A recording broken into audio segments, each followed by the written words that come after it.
Muito obrigado, viu? Desde já, bem-vinda à nossa transmissão.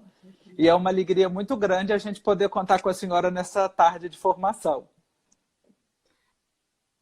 Eu é que agradeço e fico muito contente em poder dar continuidade à sequência nessa grande iniciativa que vocês tiveram e que agora pertence a todos nós, não é? Da formação agora em lives. Parabéns para vocês, para toda a equipe envolta nisso, e eu agradeço o convite que me fizeram, é sempre bom estar colaborando, e também saúdo, né, todos os nossos, com muito carinho, todos os nossos participantes aqui, os que estão seguindo a live, um carinho muito grande, formamos uma família, aquela que ama e que quer levar adiante a comunicação. Amém, que maravilha.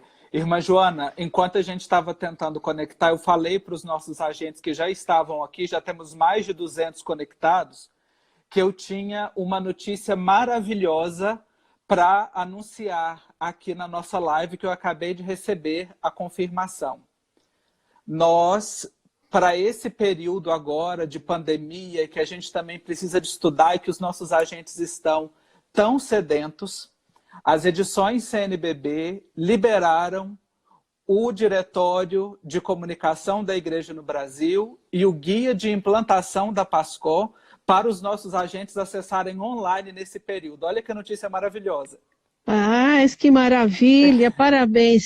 Todo mundo contribuindo para que o bem se faça, não é? Com certeza. Então, quem ainda não tinha o diretório vai poder acessar.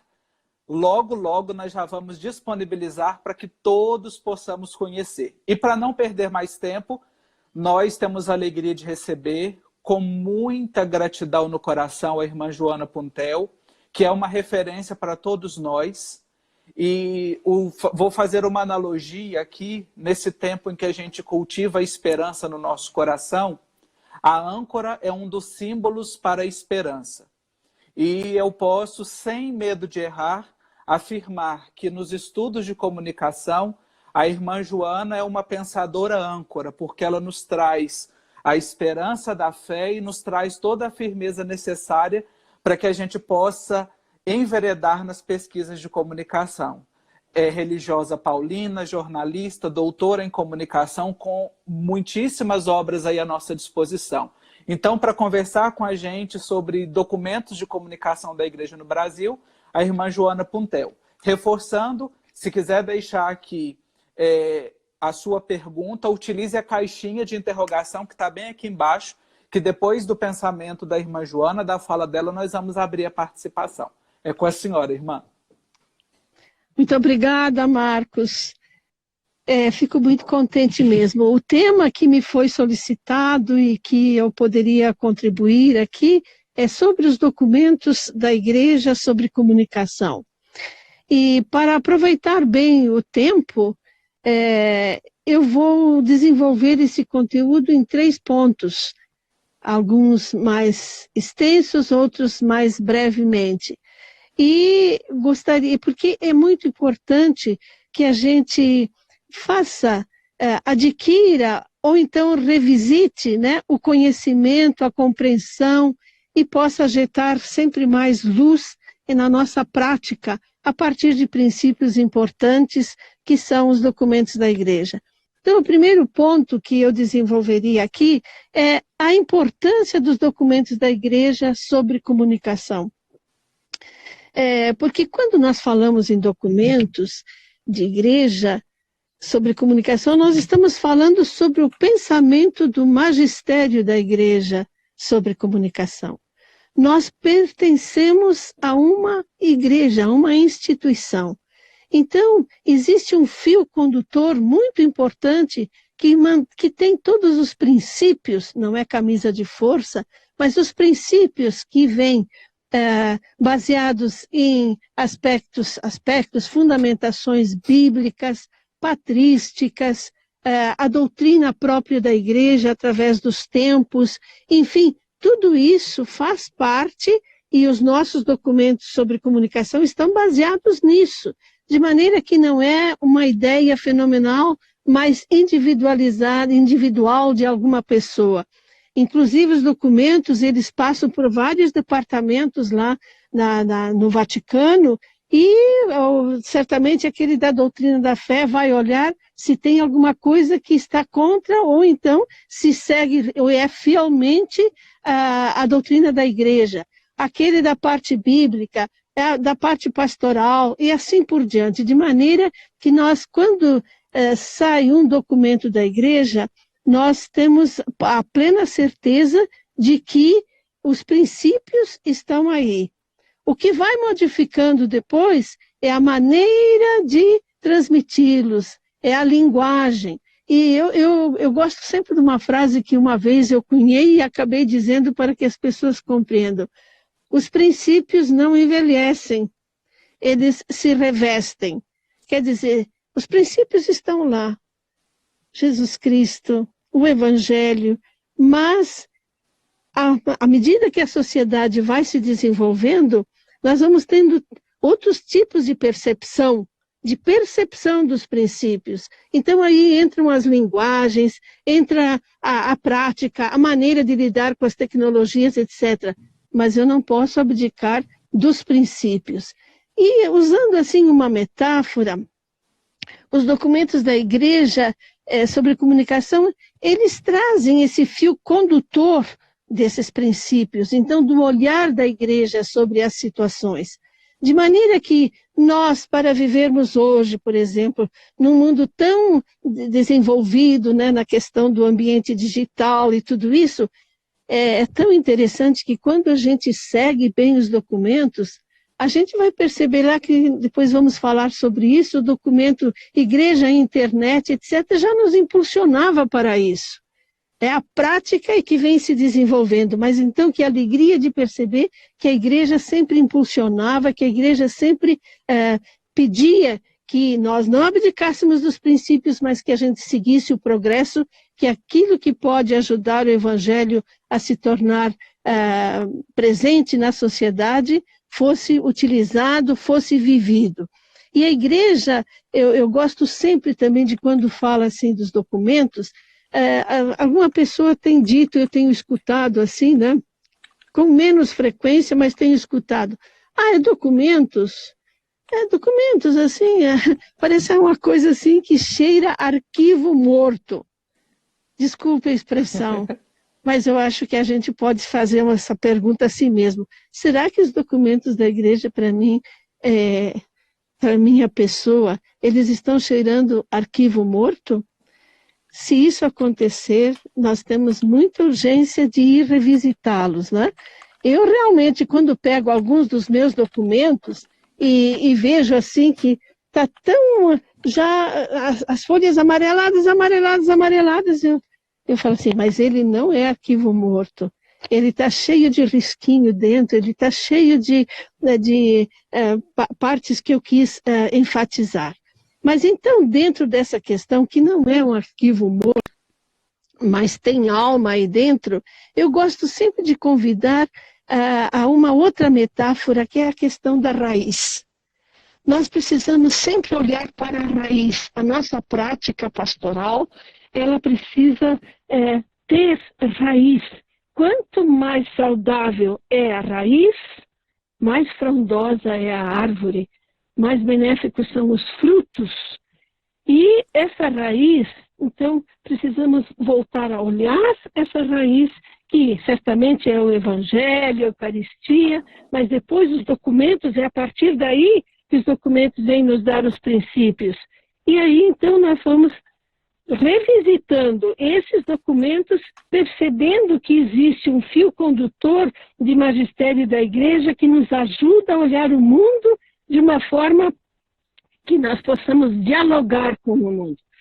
E aí eu gostaria muito de dizer, então, revisitar a raiz e, a partir da raiz, pautar as nossas práticas, as nossas pastorais. De maneira que faz parte fundamental da nossa formação nós olharmos a raiz. E eu quis dizer com esse olhar à raiz, ir lá procurar, reler. Tem tantas tanta bibliografia e tanta literatura, melhor dizendo, que explicam os documentos para nós. Um segundo ponto que eu gostaria de enfocar aqui é uma visão geral sobre os documentos da Igreja, mas aqui eu vou tomar a liberdade de, embora a Igreja tenha assim trabalhado sobre os documentos e também teve iniciativas maravilhosas, antes do Concílio Vaticano II, eu vou me ater a partir do Concílio Vaticano II, porque nós sabemos por dois motivos. Primeiro, que o Concílio Vaticano II, de 1962 a 1965, ele procurou, como disse um autor, abrir as janelas do Vaticano, deixar ar novo entrar.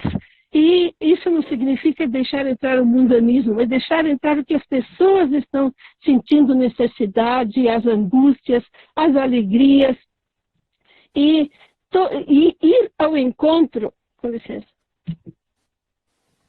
ir ao encontro das necessidades, das angústias, dos sofrimentos, das esperanças que o mundo tem, que as pessoas têm. E por isso, com o Concílio Vaticano II, deu-se essa abertura, pediu-se, incentivou-se que a evangelização não fosse algo que distribuísse para as pessoas, mas fosse um encontro e realizasse um diálogo para poder entender também. Especialmente isso é expresso no documento Gaudium et Spes, que é um documento que é referência e será sempre referência, porque é esse impulso, essa novidade, esse ar novo que a Igreja precisa ter para dialogar com o mundo. Um segundo motivo, por que a partir do Vaticano II, é que pela primeira vez a Igreja insere na pauta de um concílio vaticano o tema comunicação. Pode parecer assim, hoje nós temos tantas coisas e isso fica um pouco assim no verniz, mas isso tem uma realidade muito profunda. Vocês imaginam que para fazer uma reunião sempre falta assunto ou então falta o tempo para a pauta é sempre superabundante, etc. E tal. Imagine fazer entrar na pauta de um Concílio Vaticano II o tema comunicação. Por quê? Porque não é um tema a mais. A Igreja, naturalmente, que ela iria pensar sobre a palavra de Deus, que faz parte da sua natureza, sobre a liturgia e sobre a própria natureza da Igreja, mas comunicação, pensem na década de 60, muitos não tinham nascido, eu já tinha.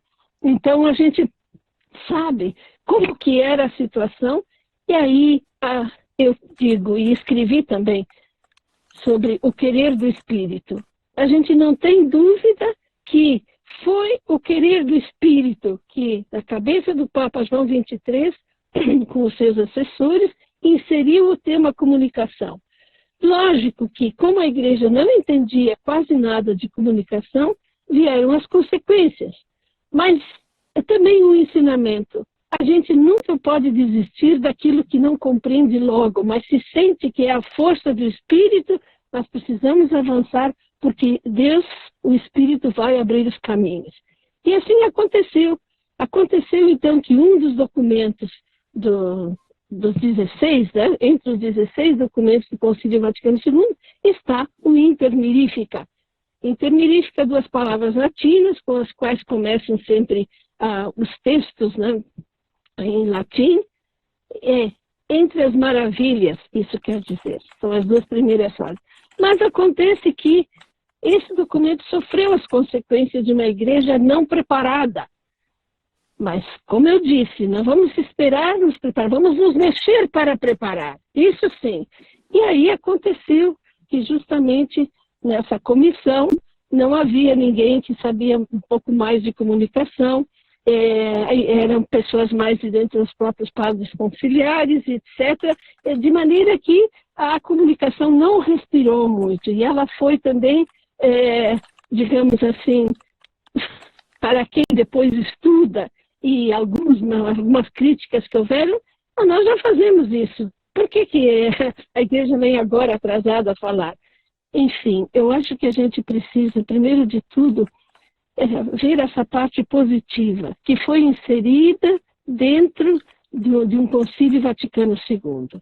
E aí, o Papa, certamente, depois de João XXIII, o Papa Paulo VI, certamente percebeu que a Igreja estava, digamos, não preparada para isso, nem para debater. O que acontece?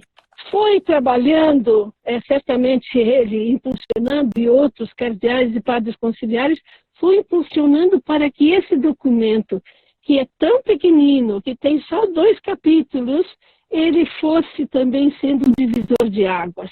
Quer dizer, não se criou, mas pediu-se que se criasse um Dia Mundial das Comunicações. Um único Dia Mundial, que é um mandato de um concílio. Por quê? Porque tinha o objetivo de ajudar a refletir sobre a comunicação, etc. Pediu-se nesse documento que se criassem secretariados que estudassem e refletissem a comunicação no futuro. Então, o Pontifício Concílio das Comunicações mais tarde foi criado também, etc. Então, ele foi um divisor de águas no sentido que foi abrindo caminhos para toda essa maravilha também que nós vivemos agora, né? E vamos viver mais ainda, mas em termos de conscientização e tal. Esse documento tinha 114 artigos e foi cortado para 24. Vocês podem imaginar,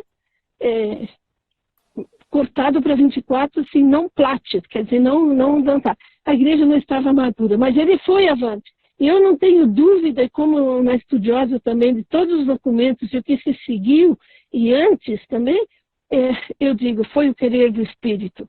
Então nós que trabalhamos com a comunicação e outros também, não vamos nunca nos desencorajar.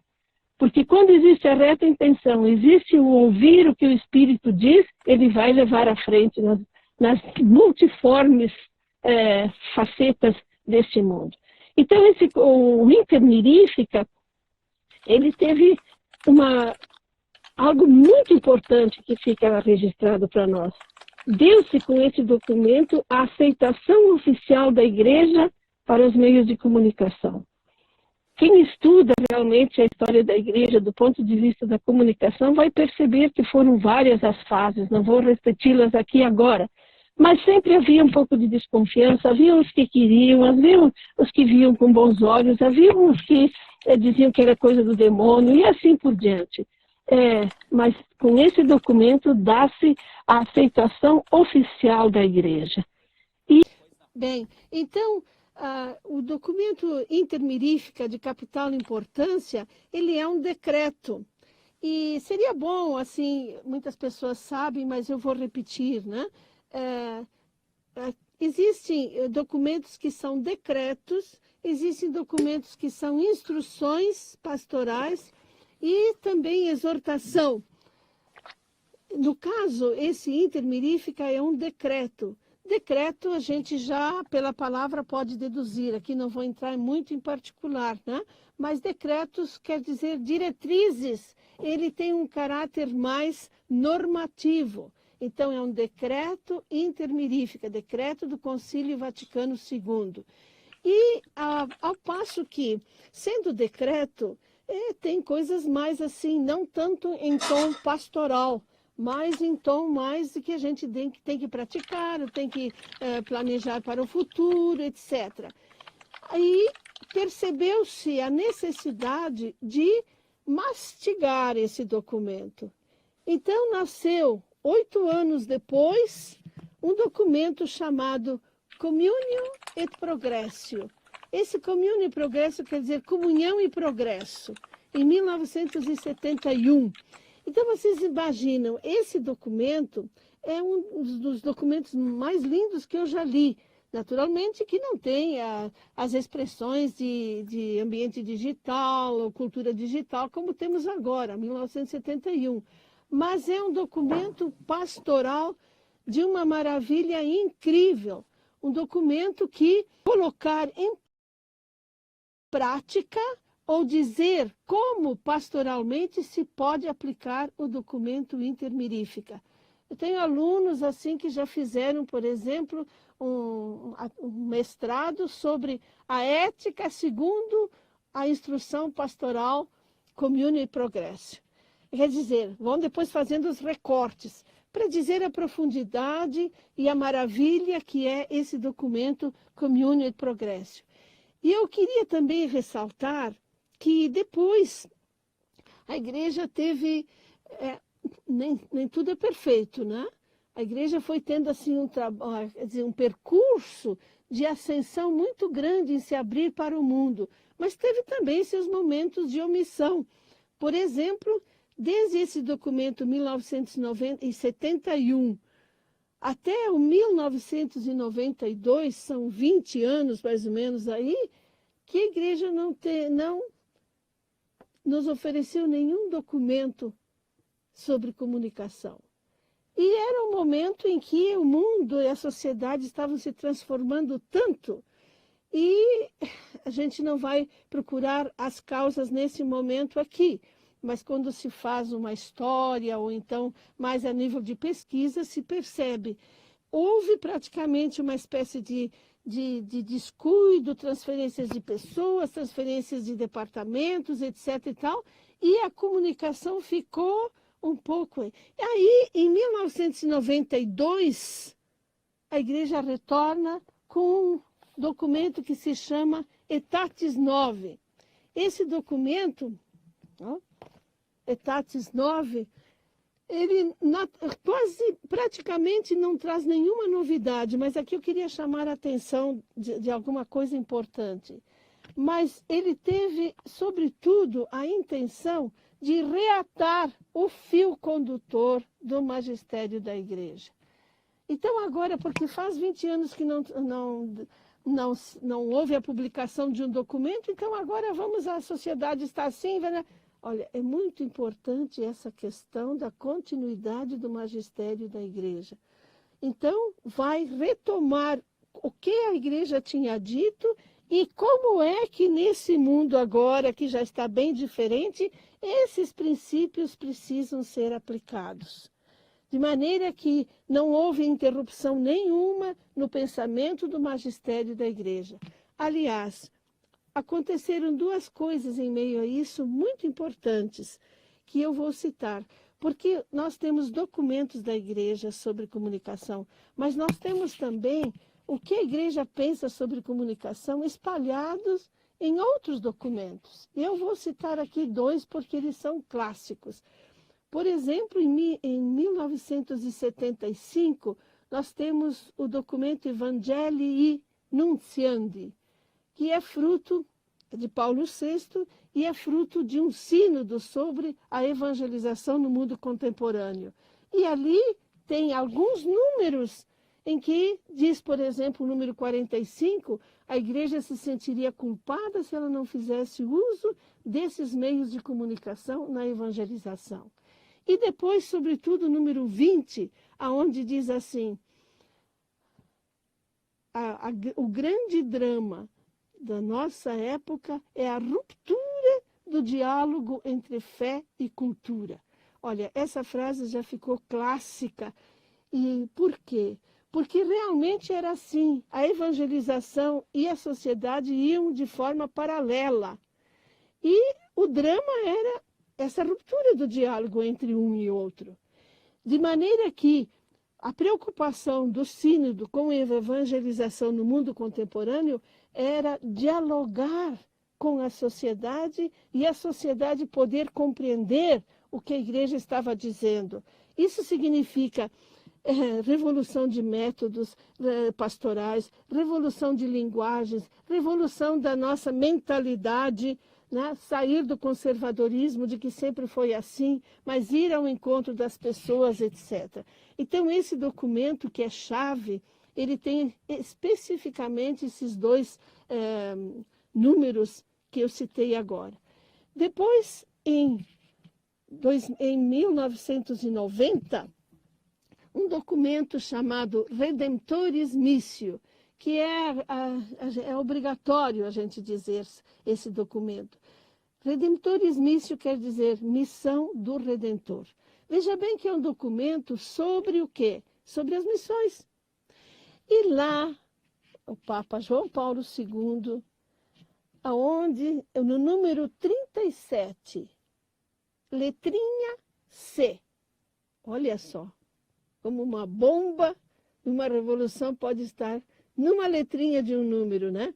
Pois lá, o Papa, então, em 1990, ele vai dizer, vai falar sobre o Areópago moderno, que o mundo, o primeiro Areópago dos tempos modernos é o mundo das comunicações. Nossa, que interessante, porque está lá num documento de missão. O que nós vamos deduzindo depois com as palavras seguintes, né?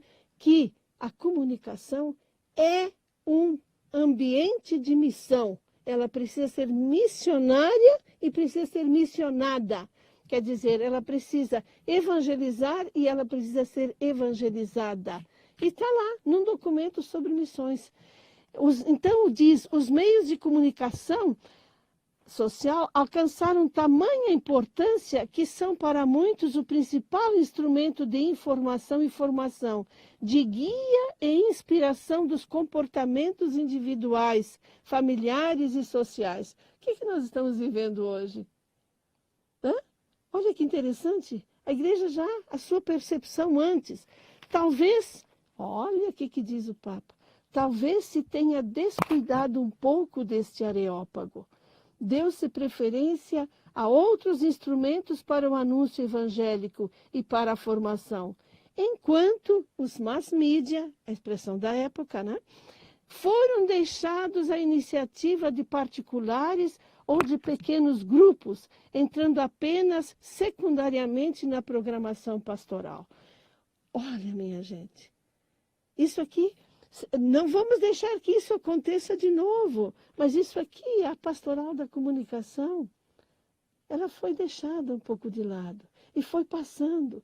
Por isso, a grande importância de sermos impulsionadores, não deixar isso arrefecer. Depois diz assim, olha, o uso dos mass media, no entanto, eles não têm somente a finalidade de multiplicar o anúncio do evangelho. Olha, outro fato importantíssimo. Trata-se de um fato muito mais profundo, porque a própria evangelização da cultura moderna depende, em grande parte, da sua influência. Não é suficiente, portanto, usá-los para difundir a mensagem cristã e o magistério da igreja, mas é necessário integrar a mensagem nesta nova cultura criada pelas modernas comunicações. Olha que maravilha! Isso aqui foi uma revolução no pensamento da igreja, que significa não simplesmente eu uso um instrumento, o mercado, as tecnologias, elas me oferecem e eu simplesmente uso. Mas vai uma cultura junto. E a igreja é chamada não só a usar, mas entender esta cultura, entender qual é a lógica disso tudo que vai. Também isso foi objeto de estudos, mas também muitas vezes ficamos assim com simplesmente a expressão. A comunicação é uma cultura, a comunicação é uma cultura. E a gente muitas vezes correu o risco de não entrar. Qual é a lógica disto? Estamos vivendo momentos agora em que somos praticamente obrigados a isso. Mas, como eu disse primeiro, para quem acompanhou todo o percurso, percebe que a igreja já vinha impulsionando antes e nos dá, então, esse ensinamento que a gente precisa aprofundar essas questões, aprofundar junto com as teorias. Não, mas eu sou da pastoral, não sou para teorias. O que alimenta? É Jesus Cristo que alimenta a sua pastoral, sim. Mas o conhecimento para você entrar na universidade, ajudar as pessoas da paróquia a entender um pouquinho mais, você precisa do conhecimento. Enfim, eu começo a me entusiasmar, como vocês já estão percebendo, mas nós temos mais um pouquinho para ir para frente aqui. Pode ser, Marcos?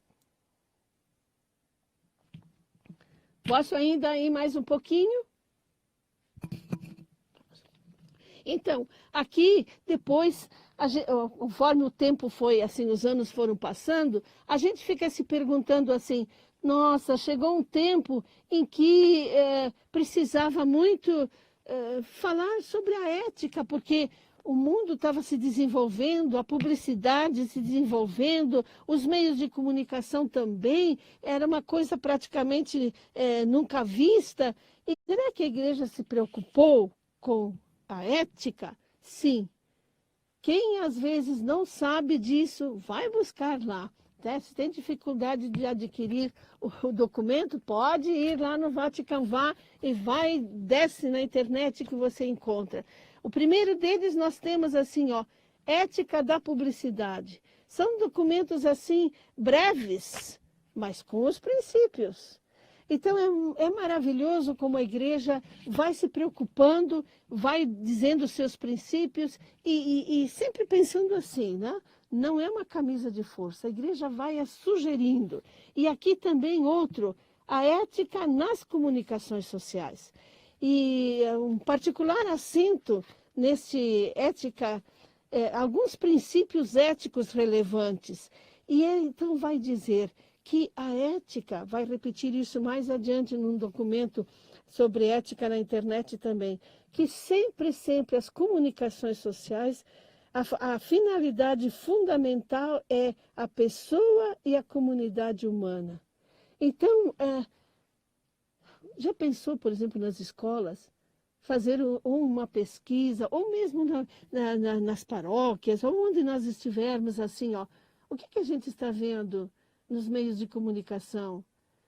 Está a favor da pessoa humana, da comunidade, da construção? Não.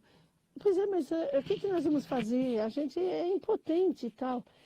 Se trata da formação da consciência.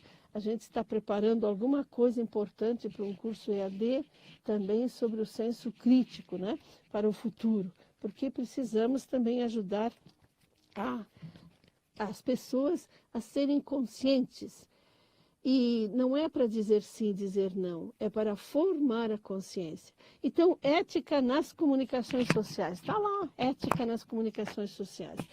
Depois, a igreja, conforme a internet foi andando, foi desabrochando, digamos assim, né?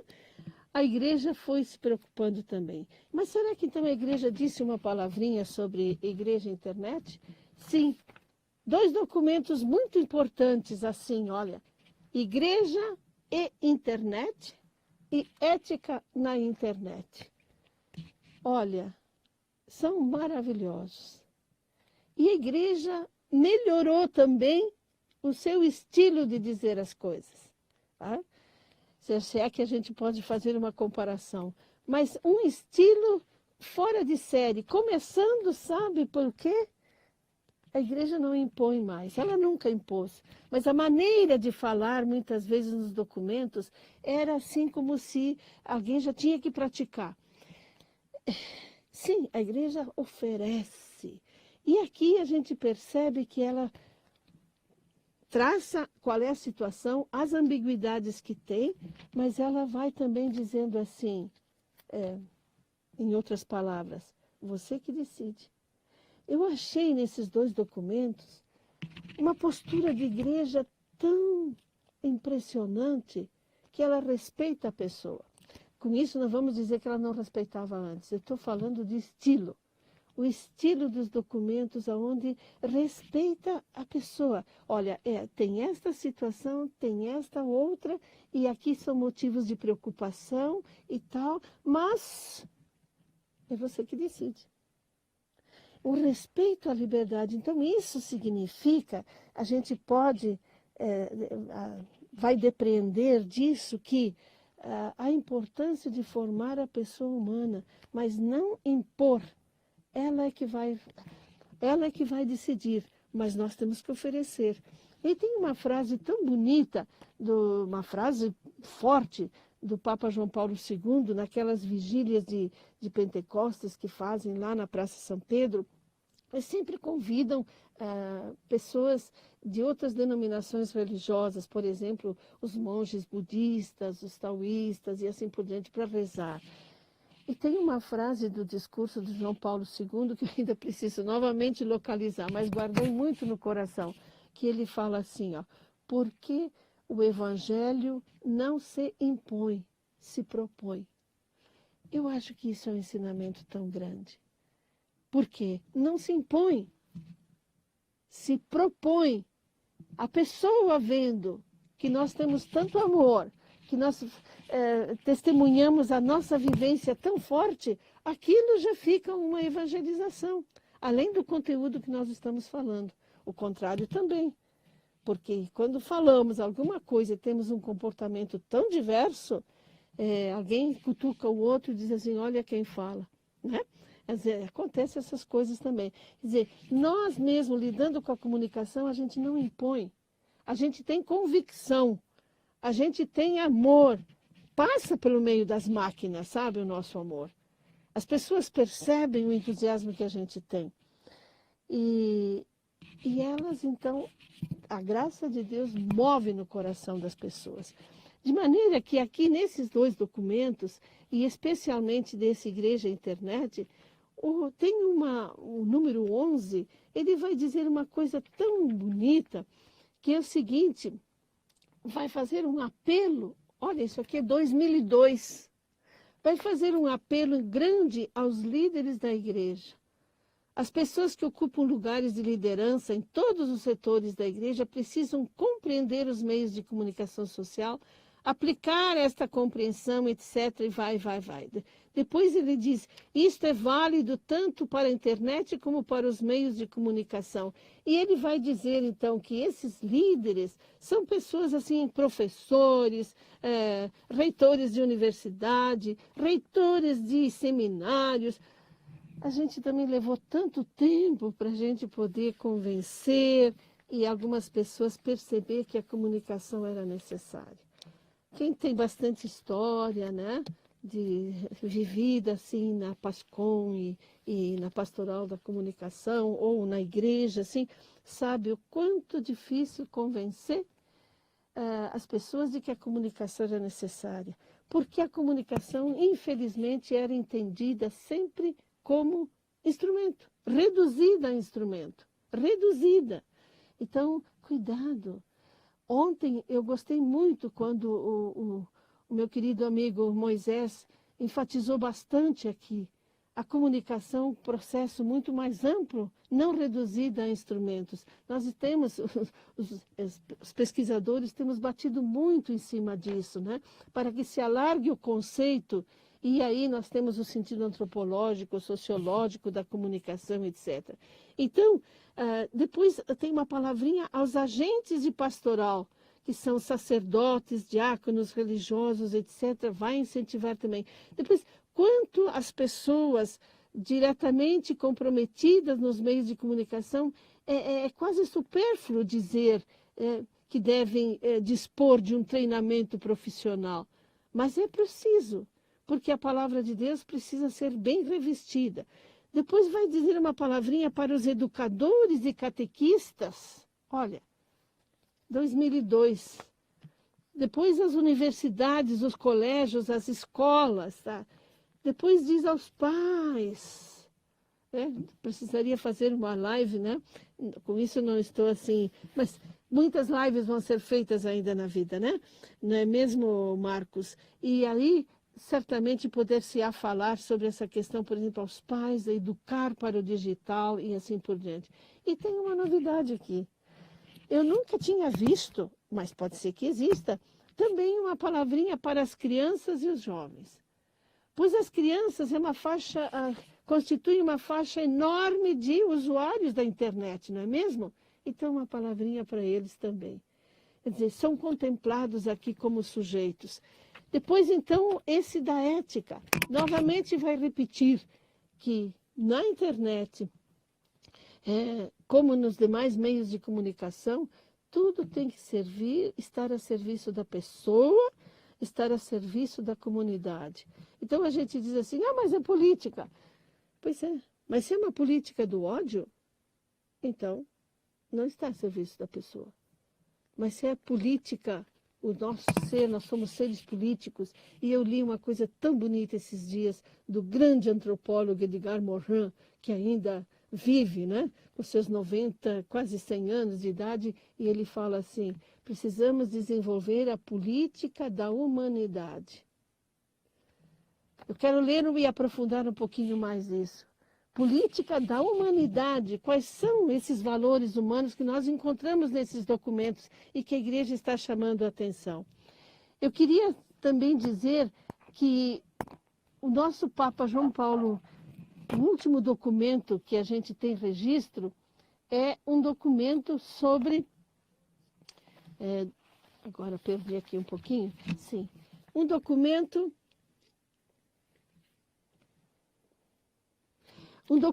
que chama-se o Rápido Desenvolvimento das Tecnologias. Olha, esse documento foi o último como documento, né? Porque depois, vou dizer uma palavrinha ainda do magistério da igreja. Ele escreveu em janeiro e faleceu em abril. Então, foi o último legado que ele deixou. Um documento maravilhoso, onde ele retoma um pouquinho o Intermirífica e ele vai dizer bastante assim, que precisa mudança de mentalidade e renovação pastoral. Ele vai dizer que os meios de comunicação são a encruzilhada das grandes questões sociais. Ele vai dizer que comunicar com a força do Espírito Santo. Maravilhoso isso. E assim, para dar espaço para vocês para as perguntas, eu queria dizer que o terceiro ponto, e assim eu encerro, o terceiro ponto seria, onde é que continua esse magistério da igreja? Esse magistério da igreja continua nas mensagens que os papas escrevem para o Dia Mundial das Comunicações. E aí é maravilhoso como nós vamos perceber que, por exemplo, o Papa Bento XVI, que entrou de cheio na questão digital, aonde ele nos pede que descobramos como ser cristãos nas redes, etc. E agora o Papa Francisco, na continuidade, sempre vendo de forma positiva esses meios, essas possibilidades, as redes sociais como oportunidades, esse ambiente digital, mas que a pessoa seja formada não de fazer um curso sistemático, formada nos seus princípios, na sua humanidade. Eu acredito que aqui já recebi.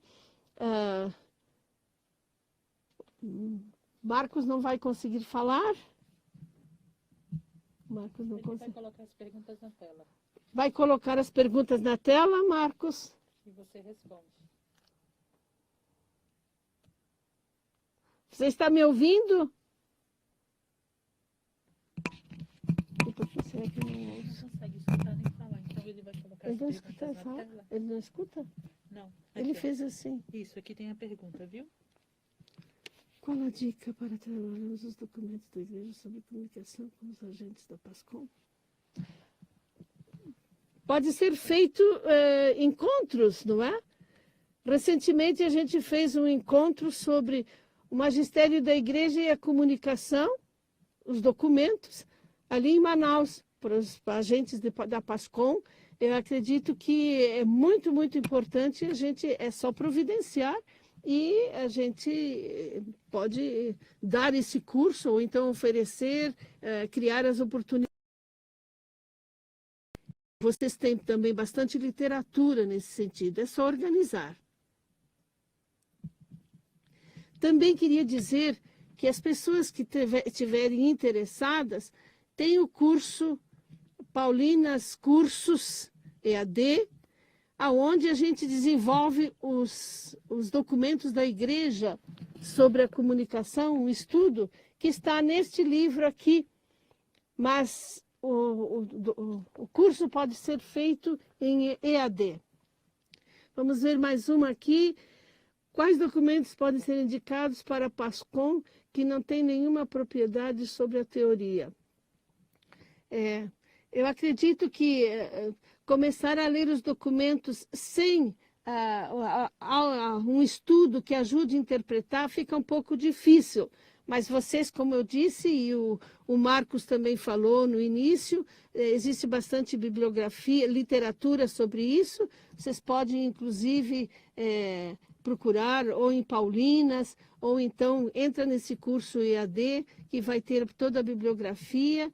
E é muito importante o documento, mas alguém que explique um pouquinho. E aí, para começar, por exemplo, olha aqui, Intermirífica, texto e comentário, porque, por ocasião dos 50 anos do Concílio Vaticano II, foi pedido para algumas pessoas escreverem sobre os 16 documentos do Concílio Vaticano II. E a mim coube escrever sobre essa questão do intermirífica. Então, aqui vocês encontram o texto do documento e as notas de rodapés bem abundantes, grandes, assim fazendo os comentários. Em nossos dias, como podemos tornar efetivo o diálogo entre fé e cultura por meio da comunicação? Efetivo, eu acho que acontece que é muito difícil a gente medir o que é efetivo ou não. Eu acho que a nós cabe assim ter uma coerência de vida, primeiro evangélica, né? E também o conhecimento. Não basta hoje simplesmente você mandar uma notícia. Essa notícia precisa ir junto com um contexto de linguagens, de princípios da própria igreja. Então, esse diálogo entre fé e cultura, eu preciso viver a fé também. E eu preciso entender a cultura, aquilo que está acontecendo no mundo hoje. E que, por exemplo, você vai falar para as crianças ou para os jovens. Quando eu vou falar sobre cultura da comunicação, eu tenho, dependendo do público, eu tenho que mudar. Porque eu já vi que eu chovo no molhado quando eu estou falando algumas coisas que eu preciso repetir para quem tem a minha idade, por exemplo. Então, quero dizer, muda a percepção da fé, muda a percepção de Deus. E aí, por quê? Porque pela comunicação, pela prática da comunicação, as pessoas vão assimilando rapidamente, mudam os métodos também. Isso faz parte do diálogo entre fé e a cultura. Existe um limite entre o sagrado e a internet? Até onde podemos levar para a internet as coisas sagradas? Eu acredito que a gente não pode ficar fazendo muita separação nesse sentido. Aqui está o sagrado e lá está a internet. É quando eu, por exemplo, considero a internet simplesmente como instrumento, então aí eu separo as coisas. Ao passo que a internet, eu estou nela, eu sou presença nela. Então não é a máquina, o ferro simplesmente que vai, mas vai o que eu coloco aí. E aí existe uma distinção que está sendo superada entre a questão do virtual, do não virtual. E o sagrado, eu acho que nós precisamos assim sempre perceber que, no fundo, vai acabando essa questão do viver só o virtual e do viver só o real. Já não se usa mais muito essa expressão. O real, o virtual já se tornou o real, porque implica nas emoções, implica na afetividade, implica em tantas coisas. Então, eu diria assim, que sempre trabalhar a sua pessoa. Trabalhando a sua pessoa no sentido de coerência evangélica e depois do conhecimento e de também saber dialogar com as gerações hoje, você já está fazendo, transmitindo o sagrado. Aqui, vamos para os nomes dos documentos no portal. Sim. Tem mais alguma pergunta aqui? Não estou vendo. Eu acho que acabou, né? O tempo.